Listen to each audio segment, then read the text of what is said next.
السلام عليكم ورحمة الله وبركاته. مانسدان aan maanta wadaa waa maanso la magac baxday dhaawac. Kulley maansadan waa maanso qiso dhaba oo maanso ka soo go'day kasha iyo dareen dhaba.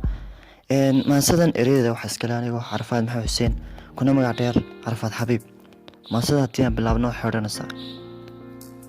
anoo dhoolay naftaada ixsiixshay hooy barwaaqo anoo dhibtiyo ka dhowray dhaawacyada soo haleela anoo dhaqso ugu haleela dharaar waxa ayba doonto anoo dhiigiyo jirkayga u daadsho dhuuxa tuulan dhabtii anigoo dhigaaga u daalay si aad u dhaafto anoo dhabankiyo jirkayga ku qoray magac aan la dhaadayn anoo dhabta keli ku saartay anoo kula raadsha dheefta anoo dhaxanta kaa ilaalsha anoo dheelkiyo kuleylka dhar iyo ubax kaaga sooray anoo hanti kuu dhameeyey anoo dhabarkaa ku seexshay axay anigoo dhankaaga dharaarna aan ka daalin anoo dheelkiyo kuleylka dhigta bustahaa dhankaaga anoo soo jeed ku dhaafay saqdaa dhexe ee habeenkii haddaad adiguna dhabcaashay dhiskaa qoyskeena xoortay dhankaygana aad bahiiftay axay meel dheer ka tuurtay ku dhiiratay leexadkayga inaad dhaqso ii hilmaamto dhibaatadana ii dhitayso fikir dhiilan baad martoo dhabtii lacagtiyo adduunku axay waa shay dhammaadee adna iska daba dhaqaaqdoo dabadhilif sidiisii iska daba dhuslaysee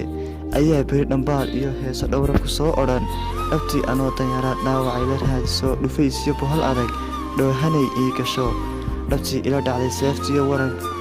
leebkiyo waranka dhumooda wey ha ku dhinto halkaa lahayd adaa ku dhacay maantee talow yaa ku dhowran yaa dhibka kaa ilaalin yaa kugu sidii dhabarkana dhabtiisa yaad kuladi yaa dareen dhaboo jira ku dhinsin warlaay ilmada kaa dhibcaysana dharkiisa yaa kaaga tiri anigoo dhan koolmoo cillo jilbaha dhigay ma soo dheelalaabo dheehaagiyo dhisnaanta dhammidood ma eego arag uu dareen dhalay ma ku dhaaday qalfoof madhan balse dhiiladu agtaydiyo dheegiyo hareertan u dhacay dhammidood ka buuxaan dhalaannimo iqaataa igu tiri dhaqaaqoo dabadhi ticidaanay dani kuugu dheehnayn haddii aan dharaartii noqon lahaa dhammayskula maantaba dhirbaaxadu dhabankiyo jirkayga kuma dhirateen abid kumanay dhigteen sawir barar iyo dhantaalgalo dharaartii hankaygan waayuhu dhirbaaxee leega dhigay wax doorsoon ayaa nolosha dheefta leh leega dhigay qadhaadhiyo dhabaq iyo carmiyatiin anigoo dhaqashadeenna heedha dhaliil badanay u heelnaa dhibtan markaad ila heshuu ka shumaydhay dhiiggii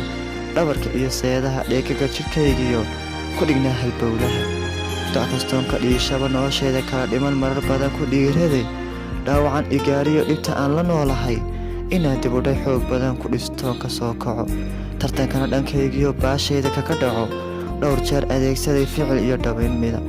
sharaftiyo dhiskaygii habkii laygu dhalaye jidhku dhiinka u ahaa iyo xaadii dhabankiyo ku dhammaatay seedaha dhaxamihii dhacayaa hulciyo dhulkaa u riday dabadeed qalfoof dhigay dhan kastoo bannaanay adna dhaxalkii kuu yimi hadduu dhimirka kaa galo isna dheeliyey farxaddii adaa dalbadoo dhowaystee dhibtan waa mahadho dhuuni lagugu dhigee hamoodin dhalanteed ama dhibada roobkoo ku hoortay dhankaaga waa nafsi aad dhitaysoo kaa raacday dhimir kuu dirnaa dhibta kula necbaa kuu dhigay odhaahyo qalbigaaga dhayi jiro bal ilo dhox weedhaha